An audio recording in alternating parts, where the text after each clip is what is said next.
আমি প্রীতি। আর আমি দেখো দুপুরবেলা কোথায় যাচ্ছি তোমরা কি ভাবছো? হ্যাঁ হ্যাঁ, একটা সুন্দর জায়গায় তোমাদের নিয়ে যাব।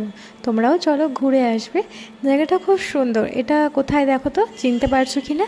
হ্যাঁ হ্যাঁ, বালি ব্রিজ, আর ওপারেই হচ্ছে দক্ষিণেশ্বর মায়ের মন্দির। খুব সুন্দর এই জায়গাটা, দেখো তোমাদের ভালো লাগে কি না। আর এইখানে না একটা শুটিং হয়েছিল, তোমরা কি কেউ মনে আছে বা দেখেছো কি জানি না, জোস সিনেমাটা, জিৎ আর শ্রাবন্তীর। তো এখানেই শুটিংটা হয়েছিল, আমার অফিসেরই কাছে, আবার বাড়িরও কাছে জায়গাটা। তো ভাবলাম যে যাই, চলো তোমাদের সঙ্গেও একটুখানি ঘুরিয়ে আসি। আর আমিও ঘুরে আসি নিজেও। বেশ খুব সুন্দর পরিবেশ, গাছপালা লাগানো, চারদিকে খুব ভালো লাগছিলো, সামনেই গঙ্গার হাওয়া, মনটা না খুব ভালো হয়ে যায় বলো। আর এই দেখো, আমি গেছিলাম আর হচ্ছে নিতদি, দুজনে মিলে বাড়ি যাওয়ার পথে মন হলো যে চলো একটু ঘুরে আসি।